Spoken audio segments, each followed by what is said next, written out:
ஐயா அவரு சைக்கிள் வாங்கி கொடுக்குறப்ப வறுமையில இருந்தாருங்க. இப்பவும் வறுமைன்னு சொன்னார்.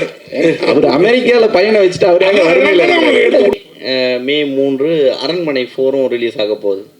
ஸோ அதுக்கும் அதிகமான மக்கள் அதில் வந்து நட்சத்திர பட்டாளங்களாக உள்ள வரதுனால நீங்கள் எப்படி இதை கொண்டு போய் மக்கள்கிட்ட சேர்க்க போகிறீங்க? அரண்மனை 4 வெற்றி பெற வாழ்த்துக்களுங்க. பெரிய மரங்கள் இருக்கிற இடத்துல சிறு செடிகளும் சின்ன சின்ன பூச்செடிகளும் இருக்க தான் செய்யும். நான் வந்து அந்த மாதிரி பூச்செடி மாதிரி வந்திருக்கோம். ரெண்டாவது படம் வந்து அஞ்சலி. அது உங்கள் பார்வையில் குழந்தைகளுக்கான படமா இல்லையா? இல்லையா சார். என்ன காரணம் சொல்லு? அது குழந்தைங்களுக்கான படம்னு சொல்ல முடியாது. குழந்தைங்களை பற்றின படம். நம்ம அடல்ட்ஸாகவும் நிறைய பேர் என்ஜாய் பண்ணாங்க. மொமெண்ட்டுன்னு எப்படி சொல்கிறது, எல்லாத்துக்கும் பிடிச்ச மாதிரி பிடிச்சது. நிறைய விஷயங்கள் வந்து இதில் இன்றைக்கி எல்லார்த்திட்டையும் பேசுனது தான் வந்து எங்கிட்டையும் பேசினார். அவருக்கு ரொம்ப பிடிச்சிருந்தது. ஒவ்வொருத்தரோட நடிப்பும் இமோஷன்ஸும் மியூசிக்கும் அது வந்து ரொம்ப அவருக்கு கனெக்டடாக இருந்தது. அதுதான் காரணம். இந்த எஸ்கே ப்ரொடக்ஷன் உள்ளே வந்த பிறகு உங்கள் பணநிலை மனநிலை எப்படி மாறினதா, எப்படி இருந்தது? மனநிலையா? ஏன் நான் ஒரு சாதாரண டைரக்டரு, இவ்வளோ டெக்னிக்கலெல்லாம் கேட்டிங்கன்னா புரியல எனக்கு. மனநிலையாக சந்தோஷமாக இருக்குதுங்க. ஒரு படத்தை எடுக்கிறோம், அந்த படம் வந்து பரவலாக போய் எல்லாத்துக்கும் பார்த்துருவாங்க. ஏன்னா பெரிய சிக்கல் என்னென்னா, இப்போ மதுபான கடையில் என்னோட அனுபவம், படம் நல்லா இருக்குது ஆனால் எங்கே போய் பார்க்குறதுன்னு தெரியலன்னு கேட்டுருந்தாங்க. இந்த படத்தை பார்த்துருவாங்க, அப்புறம் நல்லா இருக்குது நல்லா இல்லைங்கிறது அவங்க சொல்லலாம். பார்க்காமே யார் பாராட்டினாலும் அது வருத்தமாக தான் இருக்குது, திட்டினாலும் வருத்தமாக தான் இருக்குது. அதனால் இந்த தடவை எல்லோரும் பார்த்துருவாங்க. அதனால் அந்த வகையில் மகிழ்ச்சியாக தான் இருக்கிறேன். எல்லோரும் பார்த்துட்டா பணநிலை நல்லா இருங்கய்யா. சார் டைரக்டர் சார், அதே மாதிரி இப்போ உள்ள பசங்களாம் இங்கே யாரோ பேசுகிறப்ப சொன்னாங்க, இந்த சைடில் 2 வீல் வச்ச சைக்கிளில் போகிற பசங்களாக இருக்காங்க. குரங்கு படங்கிற டைட்டில் இப்போ நம்மளை மாதிரி ஒரு 35-40 வயசுக்கு மேலே உள்ளவங்களுக்கு நல்லாவே பிடிக்கும். எனக்கு படம் ரொம்ப பிடிச்சிருந்தது. நம்ம பசங்க இந்த படத்தை பார்க்குறது எந்த அளவுக்கு இருக்கும், இப்போ நம்ம தான் கூட்டு போக போகிறோம், அது வேறு விஷயம். ஆனால் வேறு ஏதாவது டைட்டில் இருந்தால் இன்னும் அவங்கள ரீச் பண்ணியிருக்குமே அப்படிங்கிறது கேள்வி. ஐயா இது வந்து நம்மெல்லாம் நம்ம பசங்கிட்ட சொல்கிறதுக்காகவே எடுக்கப்பட்ட படம் தான். நான் எப்படி சைக்கிள் ஓட்டினேன்னு இப்போ நமக்கு என்னென்னா, நம்ம பசங்களுக்கு எது சொன்னாலும் அவங்களுக்கு புரியவே மாட்டேங்குது. அது வந்து நான் இந்த ப்ரொடக்ஷன்லேயே ஷூட்டிங்லேயே பார்த்தேன். இப்போ படத்துலேயே ரொம்ப கஷ்டமாக இருந்த விஷயம் வந்து எல்லாம் கேட்பாங்க எவ்வளோ கஷ்டப்பட்டீங்கன்னு. இந்த 5 பேருக்கு அந்த காலகட்டத்தை புரிய வைக்கிறது தான் எனக்கு ரொம்ப கஷ்டமாக இருந்தது.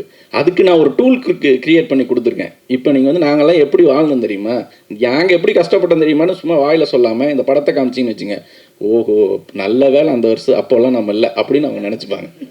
நம்மளை வந்து சந்தோஷமாக பார்ப்பாங்க, பரவாயில்ல இதெல்லாம் தாண்டி வந்து நம்மளை இவ்வளோ நல்லா வச்சுருக்கிறாங்கன்றது. கண்டிப்பாக. அதே மாதிரி நம்ம ராசியழகன் அவர் வந்து 2-3 படங்கள் டைரக்ட் பண்ணியிருக்காரு.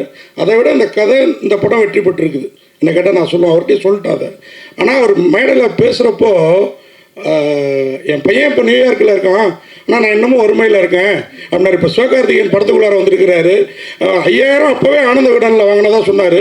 நீங்கள் இன்னும் சன்மானங்கள் இதெல்லாம் என்ன? ஏன்னா சிவகார்த்திகேயன் வேறு இப்போ வந்திருக்கிறாரு இல்லையா? ஐயா அவர் சைக்கிள் வாங்கி கொடுக்குறப்ப வறுமையில் இருந்தாருங்க. இப்போவும் வறுமைன்னு சொன்னார்.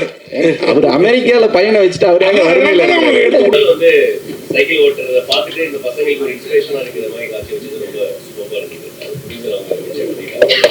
அப்புறம் கிளைமேக்ஸ்ல வந்து நீங்க பாவை கூட்டுல அப்பாவோட கதையை சொல்றது ரொம்ப சூப்பர். ஆனா அந்த கதையை சொல்லும்போது என் பையனை தூங்க வச்சுட்டீங்க. அவர் முடிச்சிருக்க வாட்ச் பண்ணியிருந்தானா ஒருவேளை கோவில அதையும் சேர்த்து கேட்டுக்கலாமே, உன்னை மாதிரி நானும் இதை எழுதி சொல்றேன். அது ஆக்சுவலாக அந்த கதையை வந்து கேட்டிருந்தான்னு வச்சுங்களேன், செகண்ட் ஹாஃப் இருக்கு இல்லைங்களா, அந்த கதை அங்கேயே முடிஞ்சிருக்கும். அதுக்கப்புறம் ஒரு ட்ராவல் இருக்குல்ல, அந்த இதுக்கு வந்து அவன் தெரியாமல் இருக்கிறது தான் கரெக்டாக இருந்தது. அதனால தான்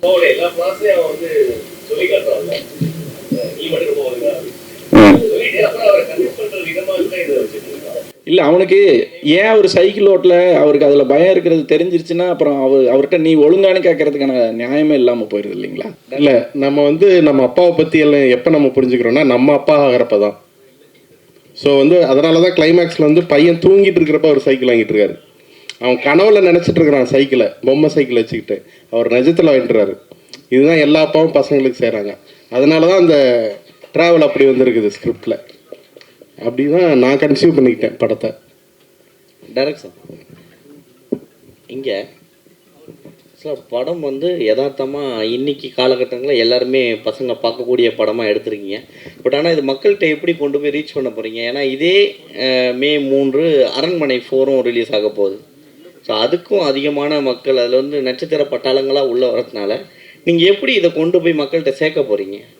எப்படி உள்ளே வருவாங்க? ஏன்னா இன்றைக்கி படங்கள் பார்க்குறதுக்கு ஒரு விஜய், அஜித் அந்த மாதிரி இருந்தால் தான் உள்ளே வருவோம் அப்படின்ற இதுதான் சுச்சுவேஷன் தான் போயிட்டுருக்கு. ஏன்னா ரீரிலீஸ் படங்கள் தான் இன்றைக்கி ஓடிட்டுருக்கு தெரியும். இதை எப்படி நீங்கள் ரீச் பண்ணலாம்? ஐயா, மஞ்சுமோல் பாய்ஸில் யாருங்க நடித்தாங்க? பிரேமலு நமக்கு யார் தெரியும்? காந்தாரா வந்தப்போ நமக்கு யாரை தெரியும்? அரண்மனை 4 வெற்றி பெற வாழ்த்துக்களுங்க. பெரிய மரங்கள் இருக்கிற இடத்துல சிறு செடிகளும் சின்ன சின்ன பூச்செடிகளும் இருக்க தான் செய்யும். நான் வந்து அந்த மாதிரி பூச்செடி மாதிரி வந்திருக்கோம். கண்டிப்பாக நீங்கள்லாம் இருக்கிற நம்பிக்கையில் தான் வந்திருக்கிறோம். கரெக்டாக சொல்லணும்னா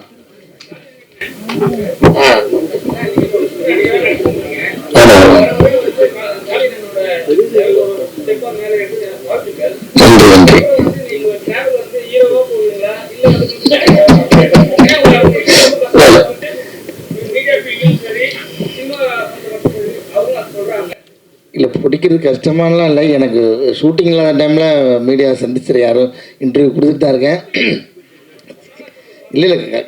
இல்லை நான் அதனால தான் ஐயாக்கிட்ட சொல்லியிருக்கு இன்டர்வியூ கொடுத்தீங்களே நீங்கள்? இல்லை அதான் ஐயாக்கிட்ட சொல்லிட்டு நான் அந்த ப்ரெஸ் மீட்டுக்கு கண்டிப்பாக நான் வர்றேன், ரொம்ப நாள் ஆச்சு எல்லோரும் மீட் பண்ணிட்டு நான் வரேன்னு சொல்லிட்டு தான் வந்தேன். ஹீரோ இப்போ நீங்கள் பார்த்தீங்கல்ல, இதில் என்ன ஹீரோ மாதிரியாக தெரியுது என்ன பார்த்தா? ஐயோ அப்படிலாம் இல்லை. இது அந்த கதாபாத்திரம் என்ன சொல்லுதோ, டைரக்டர் என்ன சொல்கிறாரோ அதை பண்ணுறது தான். அந்த அந்த கதாபாத்திரோட அந்த அந்த நீளம் அளவு இருக்கு இல்லையா, அது ஒருவேளை பெருசாக இருக்கலாம், அவ்வளோதான். மற்றபடி எனக்கு அந்த ஸ்டார் அப்படின்ற நம்பிக்கை எனக்கு இல்லை. ரொம்ப நன்றி. Last question. பிரம்மா சார், நீங்கள் தமிழ் சினிமாவில் குழந்தைகளுக்கான படமே வரதில்லை, நம்ம வேறு மாதிரி எடுக்கும் அப்படிங்காங்க. நம்ம தமிழில் வந்து ரொம்ப கொண்டாடுற படம் வந்து அஞ்சலி. அது உங்கள் பார்வையில் குழந்தைகளுக்கான படமா இல்லையா? இல்லையா சார்? என்ன காரணம் சொல்லு? அது குழந்தைங்களுக்கான படம்னு சொல்ல முடியாது. குழந்தைங்களை பற்றின படம். நம்ம அடல்ட்ஸாகவும் நிறைய பேர் என்ஜாய் பண்ணாங்க.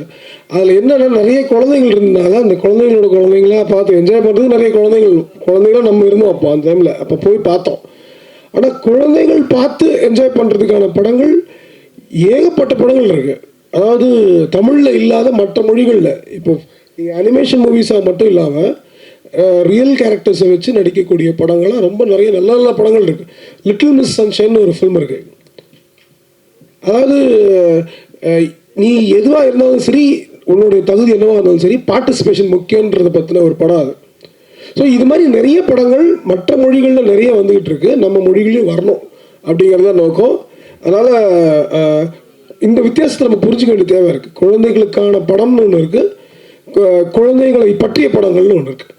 அதனால நம்ம குழந்தைகளுக்கான படங்கள் நம்ம நிறைய கொடுக்குது. இன்னும் சொல்ல போனால் அது ஒரு தேவையாக இருக்கிறது மட்டும் இல்லை, கமர்ஷியலாக அதுக்கான ஒரு பெரிய பொட்டன்ஷியலும் இருக்குது. அது நம்ம எல்லாருமே புரிஞ்சுக்கிட்டு இருக்கு. ஏன்னா குழந்தைங்க அவ்வளோ பெரிய மார்க்கெட்டு இந்த ப்ராடக்ட்டுங்க இல்லை, எல்லா ப்ராடக்ட்டுக்கும். அப்படியே ஒரு கமாடிட்டியாக பார்த்தாலுமே கூட அதுக்கு ஒரு பெரிய மார்க்கெட் இருக்குது.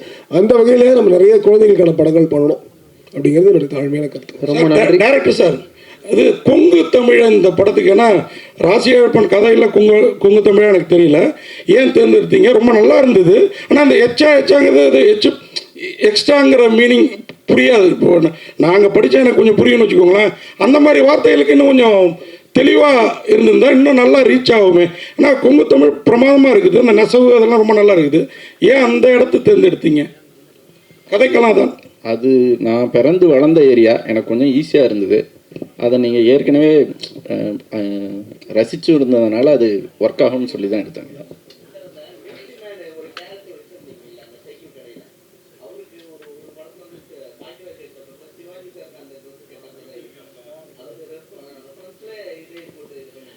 இல்லை, பொதுவாகவே நான் அது ஒரு ரெஃபரன்ஸ் மட்டும் இல்லை.